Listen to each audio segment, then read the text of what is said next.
Wah, perbandingnya 1 banding banyak. Melelahkan dan penuh resiko. Tapi, kenapa kami tetap gemar keluyuran ke gunung? Karena kata Imam Syafi'i, berlelah-lelahlah. Sungguh manisnya hidup itu terasa setelah lelah berjuang. Aduh. Ngerti lewat kono aja. Lewat kiri,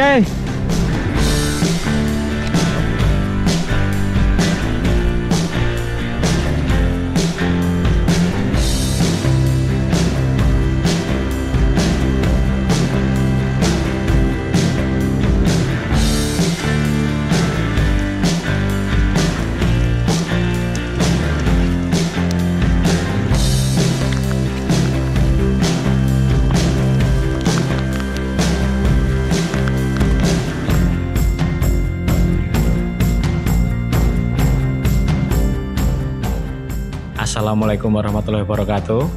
Selamat datang dan sugeng rawuh di cerita perjalanan. Apa kabar?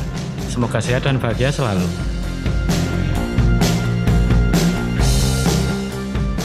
Agustus 2020 dari Sidoarjo, kami bersiap untuk berangkat ke Gunung Sindoro.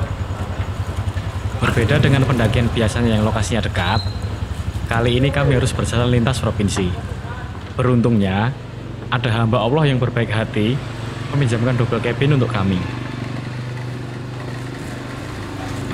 Wah, living my dream rasanya. Berangkat bertualang naik double cabin. Meskipun kali ini masih pinjaman. Kali ini, saya bersama Mas Dharma, teman mendaki saya biasanya.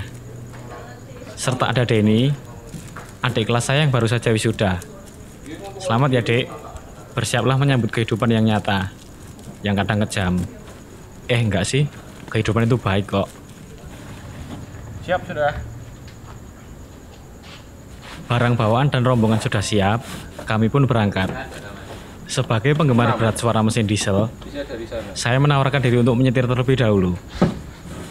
Di balik kemudi Strada Triton, saya semangat sekali. Istimewa rasane wong. Sengaja saya ambil bagian jadi driver duluan, karena sebenarnya ini trik, supaya nanti ketika sudah malam, gantian mereka yang jadi sopir. Giliran saya jadi juragan.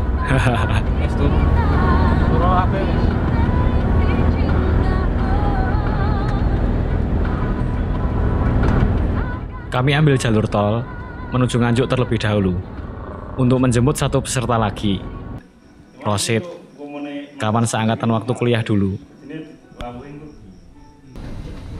Setelah makan malam di sana, kami kembali menyusuri jalan hingga exit tol Bawen Solo 3.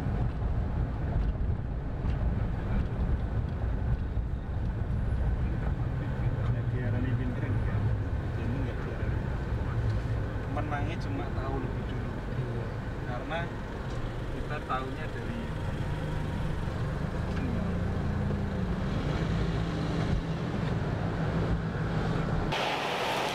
Melewati Ambarawa, Temanggung, mengarah ke Wonosobo hingga Kledung. Pukul 3:30 pagi, kami tiba di penginapan.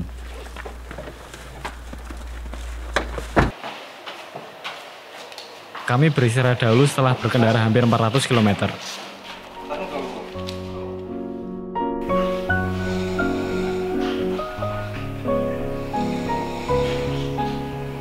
Baru selepas subuh kami terlelap. Jam 8 pagi Mas Dharma yang paling rajin dan gemar menabung ini sudah membangunkan kami. Jam berapa ini, Bos? Malas. Enak bener selimutan dingin-dingin begini. Selimut saya buka sedikit, lalu saya pilih tidur lagi. Dasar saya ini junior gak ada akhlak. Namun begitu tirai disingkap, saya langsung terkesiap. Sindoro tampak megah, angkuh dan gagah.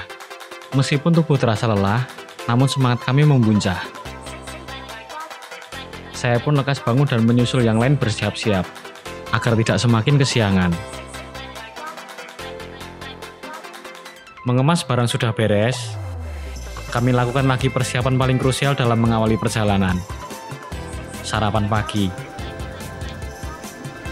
Selesai kami sarapan, di depan restoran telah menunggu 3 orang lagi. ada Ridwan, Sofa, dan Imam. Mereka berasal dari Semarang. Semalam, mereka telah tiba di penginapan terlebih dahulu. Kami meluncur ke arah Wonosobo. Tujuan kami adalah basecamp Sindoro via Alang-Alang Sewu. Jalur ini sengaja kami pilih untuk menghindari jalur utama Sindoro. Seperti yang kita ketahui, jalur utama Sindoro adalah jalur Kledung. Kami prediksikan jalur itu akan ramai, karena kali ini bertepatan dengan long weekend 17-an. Untuk melengkapi logistik, kami mampir dulu di minimarket seberang gang basecamp.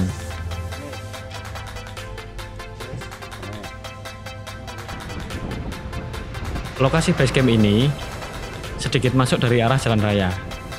Sudah ada papan petunjuk di pinggir jalan. Jika kisanak sekalian ingin kemari menggunakan kendaraan umum dari arah Wonosobo atau Temanggung, bilang saja turun Anggur Gondok atau Ngger Gondok. Pasti kondektur sudah hafal.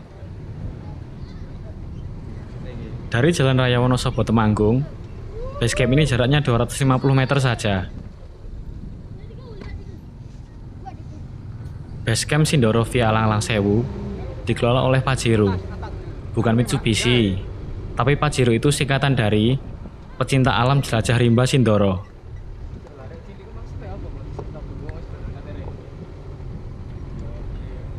Menjelang ulang tahun negara kita, suasana basecamp semarak sekali. Meriah dengan umbul-umbul dan merah putih berkibar.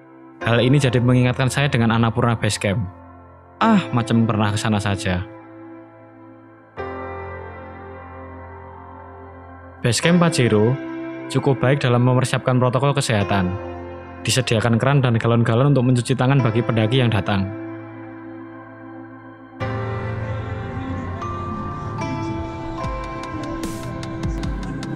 Kali ini, Denny bertugas mengurus registrasi. Biaya per orangnya Rp25.000. Selagi menunggu proses registrasi, saya dan Mas Dharma membeli nasi bungkus untuk bekal di jalur. Dalam kelompok, per orang kami bekali 1 bungkus nasi dan lauk, 2 bungkus lagi nasi putih untuk makan malam dan sarapan sebelum summit. Ini kami lakukan karena sadar kami adalah pejalan lambat, sehingga agar tidak memakan waktu lama karena harus memasak di jalur. Selain itu, kami juga sadar kalau memasak nasi di gunung itu susah minta ampun. Selama ini, kami selalu gagal menanak nasi di gunung.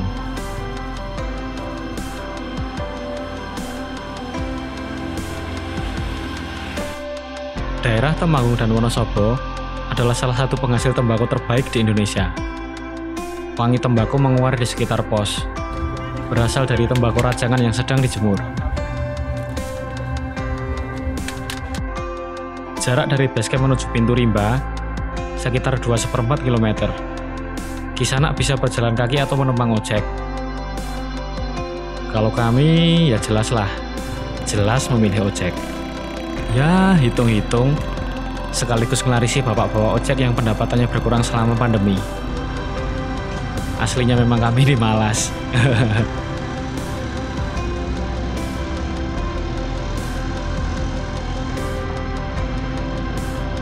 Apalagi trek menuju pintu rimba ini kebanyakan adalah makadam, jalur pendakian yang paling saya takuti.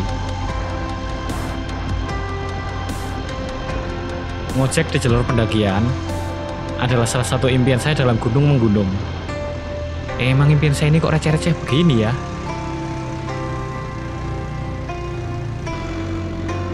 Sebenarnya, saya penasaran dengan ojek sumbing via Garung, di mana penumpangnya membonceng di depan.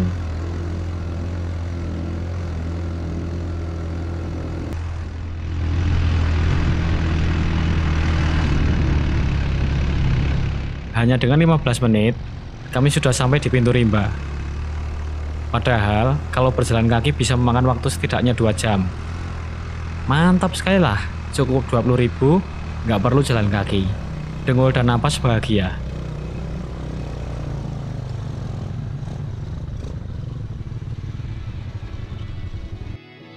Kalimat santun ing laku, slamating jiwa raga menyambut kami di pintu rimba. mengingatkan kepada setiap yang melintasinya agar senantiasa menjaga perilaku.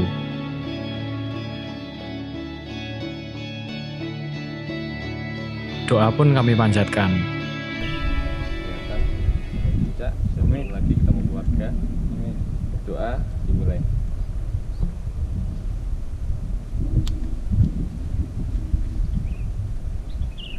Selesai. Ayo tos. Apa iki? Iki.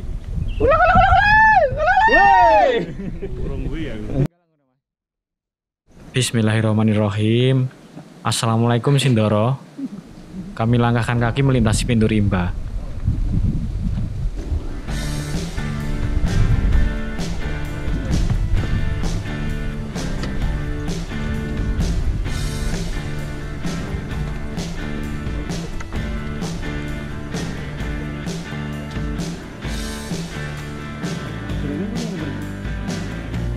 Setapak lebar mulai menyempit.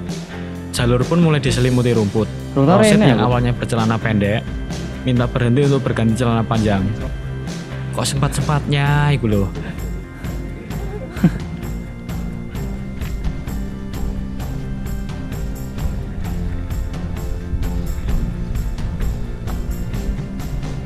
Berjalan kembali, kami temui ikon di jalur ini. Pohon tumbang. Aduh. Ngertiin lewat kono aja. Lewat kiri aja.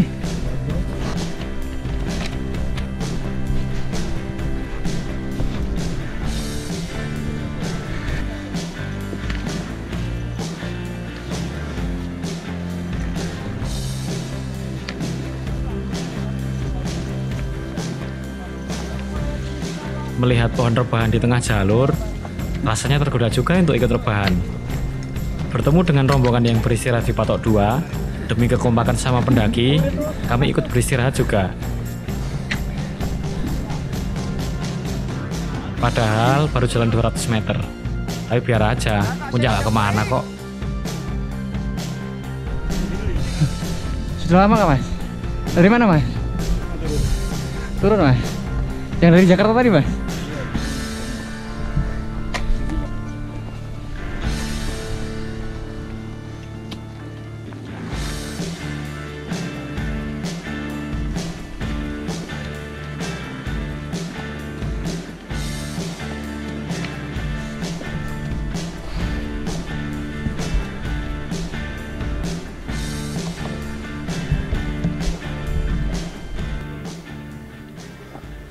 Pak Lurah gimana Pak Lurah? Kok sudah sendepel Pak Lurah? Oke, cuma ngelatak, tatahnya udah ngecek leren. Aku nujani ya cik kuat. Jarak dari pintu rimba ke pos 1 sekitar 600 meter.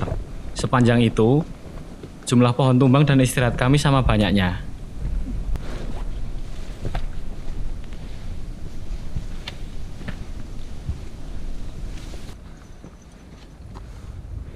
Bung Firsa nggak konser Bung Firsa, nggak katap negeri Bung Berselang Firsa. 1 jam, kami sampai di pos 1.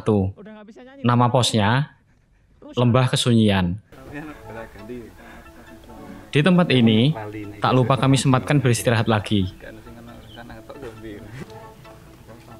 Sayang kan, ada tempat datar dan teduh begini, masa nggak mampir?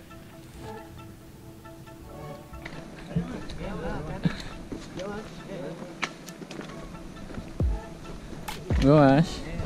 Cukup istirahat sebat, kami berjalan kembali.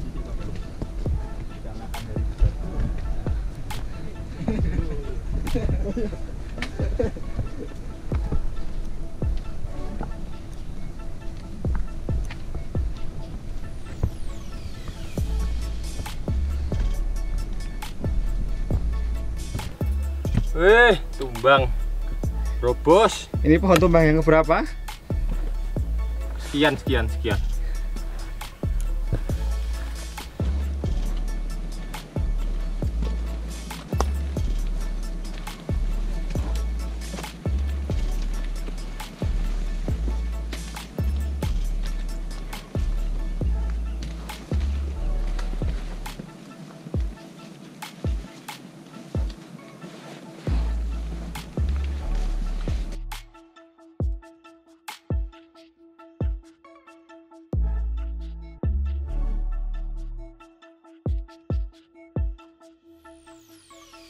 Karena semalam begadang sepanjang perjalanan, membuat tenaga kami kurang prima.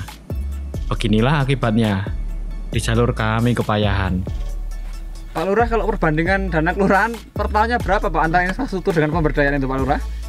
Wah, perbandingnya 1 banding banyak. Maka dari itu, jika Kisan akan mendaki, lebih bijak jika malam sebelumnya cukup beristirahat, agar tidak seperti kami yang rata-rata pegawai Umar Bakri ini terlalu sering rapat koordinasi di tengah jalur.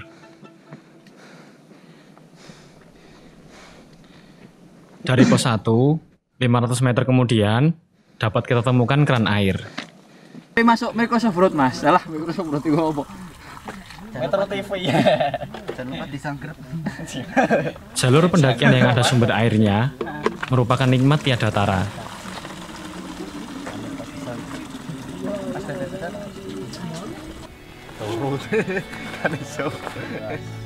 Kami beristirahat kembali, bekal nasi pun kami buka.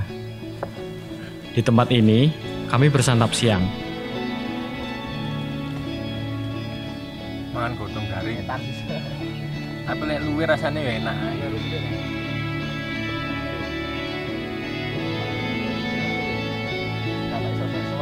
Pendakian adalah aktivitas yang berat. Karena itu, kita perlu menjaga kondisi. Pagi dimulai dengan sarapan, lalu bekerja, siang makan dan beristirahat. Ritme harian itu harus kita bawa agar tubuh tidak kaget. Apalagi di luar ruangan yang kondisi cuacanya ekstrim. Selain kebutuhan fisik, kita tidak boleh meninggalkan kewajiban. Alhamdulillah, tempat ini cukup datar. Kami bisa mendirikan sholat dengan berwudu di keran air tadi.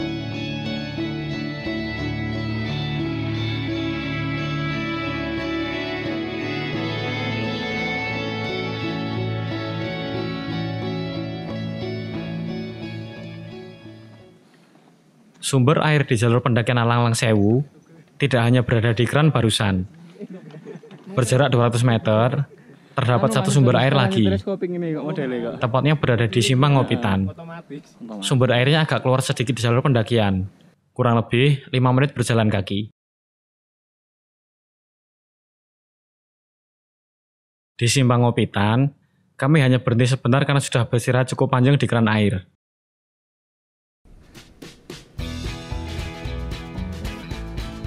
Menuju pos 2, jalur semakin menanjak dengan pohon tumbang yang tidak kalah banyak.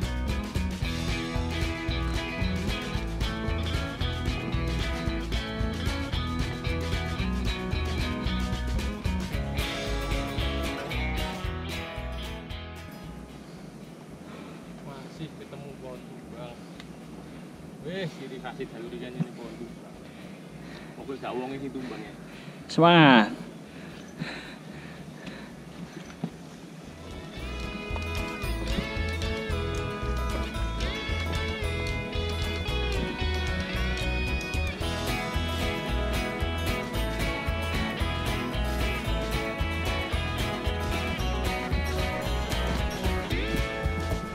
Selang berapa lama, sampailah kami di pos 2. Dari Simpang Ngopitan, jaraknya 300 meter.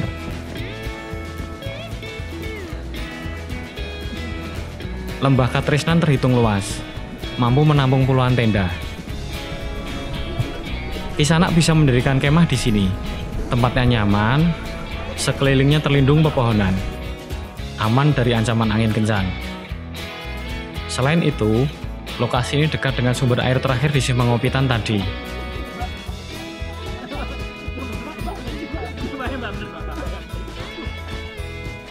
Siang sudah beranjak sore, diiringi kabut yang mulai turun. Tidak berlama-lama berdiam di pos ini, kami lekas berjalan ke pos 3, tempat yang kami rencanakan untuk mendirikan kemah.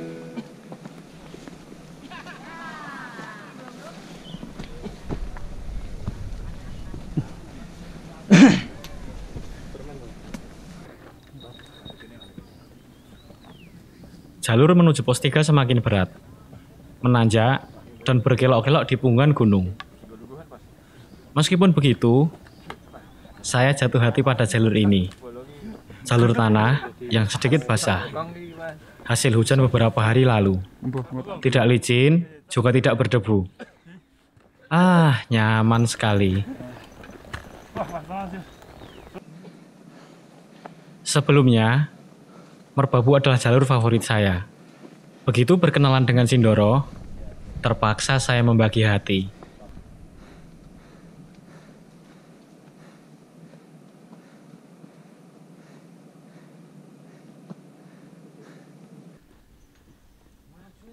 Di patok 11, Rosid, Ridwan, Sofa, dan Imam beristirahat kembali. Berhubung mendung semakin pekat, saya, Mas Dharma, dan Denny memutuskan berjalan terlebih dahulu agar segera bisa mendirikan kemah di pos 3. Anda termasuk Sultan. Yang penting nggak Magnum. Magnum blue. Rokok orang susah. Hal ini kami lakukan karena rombongan yang duluan dan beristirahat masing-masing membawa tenda dan logistik yang lengkap. Selain itu, kelompok ini juga bukan orang yang pertama kali mendaki. Tentunya berbeda jika dalam rombongan kebanyakan isinya orang yang pertama kali mendaki. Terlebih, kelompok yang berpisah tidak membawa peralatan yang lengkap. Maka, hal ini tidak boleh dilakukan.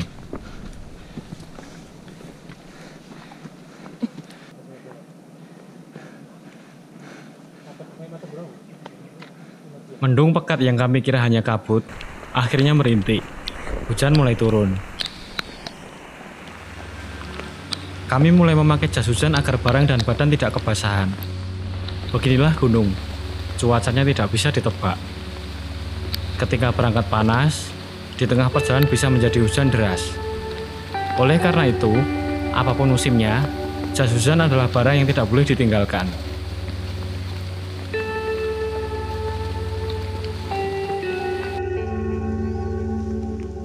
Antara pos 2 dan pos 3 adalah jalur yang paling berat dibandingkan dengan awal perjalanan tadi. Tantangan semakin bertambah dengan turunnya hujan. Wah, nyaman sekali bikin pasir, Mas. Iya. Sempat kami berpikir untuk membentang flysheet sebagai naungan. Namun, sama sekali tidak ada tempat yang datar. Allahumma shayyiban nafi'an. Ya Rob, semoga hujan ini bermanfaat.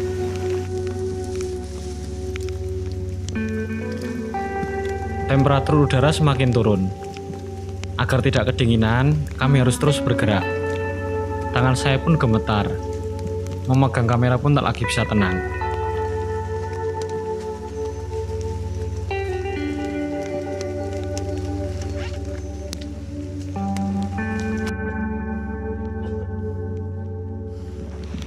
Suara rintik hujan beradu dengan nafas kami yang semakin ngos-ngosan.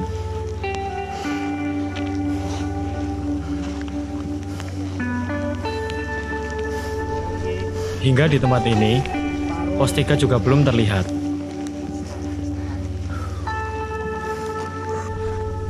Meskipun sudah lelah, kami paksakan terus melangkah. Siang tadi, pengelola memberikan pengarahan bahwa pos 3 dekat dengan patok ke-15. Akhirnya, kami temukan patok itu. Kami lanjut aja, Mas, bikin tenda. Rasanya seperti melihat Promised Land, tanah yang dijanjikan.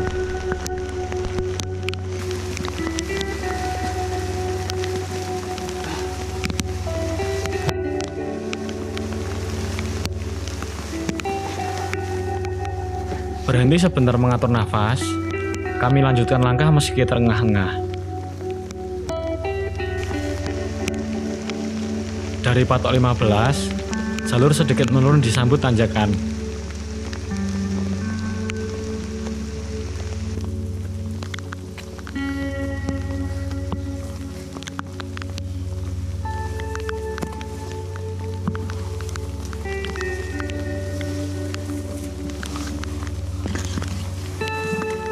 Di ujung tanjakan ini, pos 3 sudah di depan mata.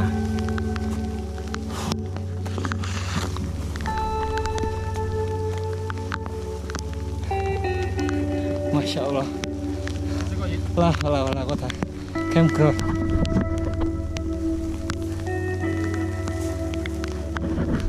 Belum puncak saya sudah terharu. Si Gagah Sindoro. Subhanallah. Di depan pelang pos 3, kami cepat-cepat mendirikan tenda. Sempat kami lirik termometer, suhunya tidak sampai 15 derajat. Badan kaku, otak rasanya ikut beku. Dalam kondisi normal, mendirikan tenda bukanlah perkara sulit. Namun dalam kondisi seperti ini, membuat kami terdistraksi. Karena selain harus cepat mendirikan tenda, kami juga harus mengamankan barang agar tidak basah, terutama sleeping bag dan pakaian ganti. Akhirnya, tenda bisa juga kami dirikan. Kami segera masuk untuk berganti pakaian kering dan menghangatkan badan. Karena, kedinginan di gunung bisa berujung hipotermia yang bisa berakibat fatal. Malam mulai menjelang, kami pun mulai memasak makan malam. Selamat malam ibu-ibu semua. Hari ini kita masak chicken wing dengan bumbu ala kadarnya. Pertama-tama, chicken wing kita masukkan ke dalam minyak panas dengan api sedang. Kemudian dibalik-balik sampai warnanya keemasan. Kalau sudah warnanya keemasan, maka chicken wing ini harus segera kita angkat dan kita tiriskan. Dan chicken wing siap untuk disajikan. Selamat malam ibu-ibu semua. Makan malam kita bro, chicken wing dengan Chef Kidarmo. Bos, kau udah tidur aja bos. Gini loh bro, besok kan 2:30 kita mulai summit attack.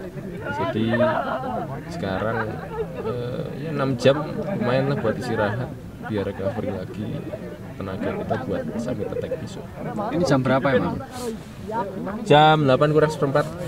Oke, ya wis kita tutup warungnya. Wis ya, jujur ya. Tutup Coba besok warung. ya.